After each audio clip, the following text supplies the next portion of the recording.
What is up, comic fans? Welcome to the Legion of Comics. It's time to take another look ahead at the new comic books you're going to be releasing on March 28th and 29th. There's a lot of good ones to look at, but we're just going to give the top 10 that I'm most excited for to pick up and read, and let's get right into it after this.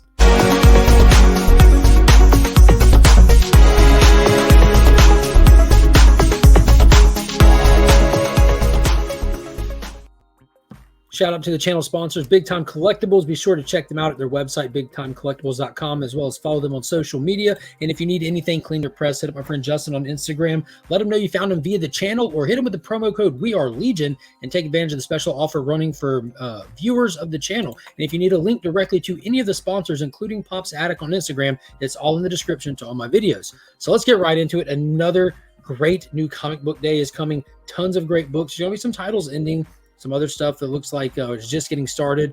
And first up on the list, it's none other than Ron V's Detective Comics issue number 1070. So this saga is moving right along. We have the Orgham family, the oldest piece of the Arkhams that are left, back in Gotham, establishing themselves, taking over the city, and amassing an army with this mystical Asmir stuff that's pretty much brainwashing these people and giving them mystic-like powers. Batman's going to be battling it all with the Asmir demon, as well as this will be the first issue inside of the Batman canon that we see Vigil, the group of, outlaws maybe that we saw for one brief moment in the Lazarus Planet event, come into the main title. They're pretty much seem like they're going to be a reactionary team to what the Orghams are doing, and we still don't know where they stand on the good guy, bad guy, vigilante. We don't know, but we're going to be getting into them and unpacking those characters and seeing how they tie in to the Orghams. I'm thinking they might be an offshoot of previous followers that just aren't down with what the Orghams are doing, but we will see. We do know that they have abilities. We don't know if they're coming from the mystic arts like the Orghams are, but I'm excited to find out. Ron V has been doing so much fun stuff in this issue, and it's definitely a brooding Gothic style saga for Batman. So spot on for the character. Next up, man, oh man, I'm excited for the Dawn of DC to continue in Action Comics 1053. As you can see, Steve Beach is still crushing it with these A covers. And inside this, we have 3 stories. You do have the main body, which is the Super Family dealing with Metallo, the new juiced up one that they thought they dealt with in that final issue, but he just turned around, picked up some poor victims, and is turning them into his own army of souped up bad guys as well. We do know, like I said, this is a advanced version of Metallo, but we also have an advanced version of the Super Family. So there's a lot of new additions and a big focus that bring them all back together in the past few months. So if you have any love for any of the super characters, they're all on full display in this book right here. And in the first backup story, it's continuing from the pages of the 30th anniversary Death of Superman special that they did. So we're following Lois and Clark while they had that time away when nobody knew that he was still alive, and John Kent was still really young, kind of dealing with some events and fallouts from that, as well as the return of Doombreaker, the character who first appeared in that special. And then finally, we've been keeping up with Power Girl specifically, who was altered from the events of the Lazarus Planet. She now has telepathic abilities. I believe that's right. And it's almost been like she's been working with Omen to work as almost like a therapist level to exercise these new abilities and use them to kind of help other characters that are dealing with other things. And in that last issue, we found out we're finally getting an actual plot line to this. It's not just episodic, her help somebody be done, but somebody's coming after her in other people's minds. It's pretty wild. It's pretty twisted. I'm excited to see what they do with that. Power Girl is definitely an underutilized character, so it's great getting to see her pushed out in front for a little bit here. Next up, this one's been delayed for a while, but we get the return of Dark Knights of Steel by Tom Taylor. This is number 10 of 12. We saw the main villain revealed in that last issue, and if you followed this channel, I called it from issue number 1. The Martians are in play now. The shape-shifting John Jones, Martian Manhunter, he's not the only one out there. We have Martians in play now. We had some major reveals with Superman's mom being an absolute savage and not in a good way, and I'm wondering how Kal-El is going to react to this, how the Knight, Bruce Wayne here, who does have abilities as well, Kryptonian abilities, is going to come into play. Will we get a Superman-Batman fight, or will they fight alongside each other to take down the House of El? I'm excited to see how this plays out. All 3 of the kingdoms have bigger things to deal with than each other right now with the arrival of the Martians. Next up, a brand new series kicking off, spinning out of the pages of Lazarus Planet. We got our first taste of the unstoppable Doom Patrol over there, but if you want to dive in, this will be a great jumping on point. And the whole concept of this is spinning out of Lazarus Planet, where so many people on the planet were affected by that resin that fell from the sky, for better, for worse, heroes, villains, as well as normal people who are now dealing with abilities for the better or worse. And it's going to be the Doom Patrol that kind of assesses that situation and makes sure people aren't left behind or out in the rain when they don't know what to do or have nowhere to go.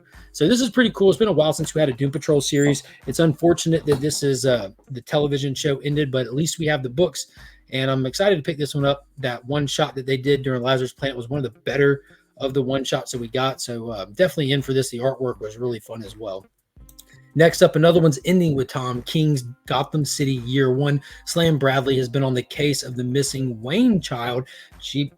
Spoiler alert, no, I don't want to get into spoilers. This book was nuts in a great way. Phil Hesser's art was phenomenal, but Slam Bradley, he's going to see how he addresses the true villains of this story, and we're going to get to see the impact that it has on Gotham to take it from a beacon of a city down to the crime-ridden gutter trash that it is known as. So it's pretty wild. You got Batman on the cover. We know that this whole story is being told to Batman by Slam pretty much on his deathbed. So I'm excited to see how Batman reacts to some of this information. This is his great-grandparents that we are dealing with here. So we'll see. Next up, and I just got done talking this one with Sector 2815, but Revenge of the Gods issue number 2. This is a pretty cool concept. I'm surprised I enjoyed it as much as I did. It does have a Lazarus Planet header, though it really is just like Doom Patrol or anything else. It's just there is some connectivity to it.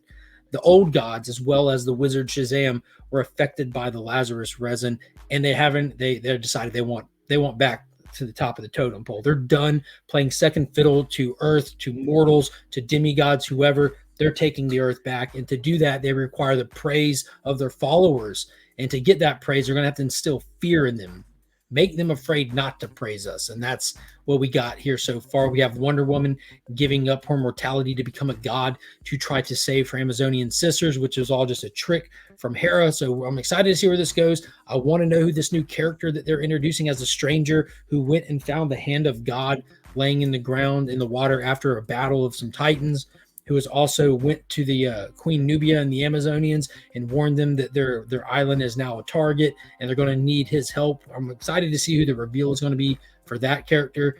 And it's also great getting Yara Flora right there on the cover. Got Captain Marvel, some great stuff we want to be in here. If you like the mythological stuff, mythology, and this is a good one for you. And they're not just dealing with Greek mythology. All the deities, the ancient deities from all kinds of culture are in play in this. So they're kind of stepped it up a level there. Next up, from a legendary, phenomenal writer, Jeff Johns, Stargirl and the Lost Children, number 5 of 6. Man, this has been fun. If you like the Golden Age characters and you want to get to know some of them, this is a great way to do it with these brand new Golden Age sidekicks. Such a great story being told here. Characters out of time, out of place. Stargirl is here to help them. And we've got the big reveal of who the actual villain is. We know that Childminder has been scooping them all up and keeping them hostage on this island that they had no escape from, but we found out why in that last issue and who it is really calling the shots. And none of these characters are going to be ready for this person, I assume, and I'm excited to see how this plays out, as well as how it's going to connect into the larger new Golden Age era books, which also include the Justice Society of America. So I'm all in on this. Been great. Can't wait for it. And yeah. Next up, keeping with Jeff Johns, the final issue of his miniseries Junkyard Joe. This is part of his brand new unnamed universe. It's a series of miniseries he's doing through Image Comics under his own imprint called Mad Ghost. We got Geiger, which was a 6-issue. We had a one-shot special, and then we had Junkyard Joe here. This has been a phenomenal story of PTSD, loss, camaraderie, brotherhood. And here at the end, we have the custodian, this mysterious person who's trying to track down this robot. And he's got this guy's family, the neighbors of the main character there. And watching how Joe reacts to this, who's pretty much a robot with PTSD. Watch how he reacts, as he will save them or not. We also know that the government's trying to find him to shut him down because everybody he's ever come into contact with, he has killed, with the exception of this one guy on the cover here. So I'm excited to see what happens, because he has been interacting with these 3 children from the neighbor's house, and to see if they all make it out of this or not. The last time Joe saw any kind of violence like this, he immediately shut himself down and got out of there, as he's not really big on fighting. As a robot created for war, he's not a fan of it and doesn't like to participate in it. So we'll see how it goes. Next up, another one that's been shockingly fun, pure fan service to the max. We have Mighty Morphin Power Rangers Teenage Mutant Ninja Turtles Volume 2. This is issue number 4. So this one, you see it right there on the cover. The Rangers have imbued themselves with mutagen, and now they are their Zords. This is off the rails. It's wild, but it's fun. You've got Turtles with Ranger powers, Power Rangers with turtle powers. It's fun. That's all you can say about this. They're trying to stop Rita. You got Shredder helping them to stop Rita because he wants to be in control. You got Krang in there. All the beloved characters are all there. They're all arguing with each other. And yeah, if you like Power Rangers, you like Ninja Turtles, there's no way to not like this. If you don't care for either of those things, not for you. Promise. And finally, the long-awaited DC Black Label title. Boom! Right there. Waller versus Wildstorm. This is going to be set in the 1980s prestige format book where the Cold War hasn't really ended, and you have a Checkmate investigating this, I think it was Russia, it said. This Russian agency trying to go shut them down for the actions that they're doing. And it's actually working close in hand with a very young up-and-coming woman named Amanda Waller. So it's going to be interesting knowing that Amanda's got typically her own best interest at heart, veiled by saying it's U.S.'s interest. So we'll see how she makes a play for this. There's no way Waller's going to lose to Checkmate. She's going to end up being in control of all of it. I'm wondering if this story is going to show us that dynamic shift, because in the comic books, Amanda Waller first appeared in the 80s, and she was working under Ronald Reagan's presidency. So will this be the shift of her getting into that first position of power? I'm very interested to know. I can't wait to find out. You have Fornes on the cover art. I forgot who does the interiors. Unfortunately, it's not Fornes, but we'll definitely see how it goes. I'm here for it, and that's going to pretty much do it for this week. Be sure, if you're ever in the Augusta area, to hit up my LCS, the Augusta Book Exchange. Big shout out to Paul and Donna and Matt over there. Appreciate you guys. And also leave me a comment down below. Let me know what you're looking forward to picking up this week. I just realized how long this video is going, so let's rush this. Leave me a comment. Let me know what you're looking forward to. Be sure to join me every Sunday night for At Week's End. It's a spoiler-filled look back at this week in comics and so much more. We talk spoilers, talk about the stories, get excited about it. It's really fun. And we have, let's see, this is coming out on the 29th.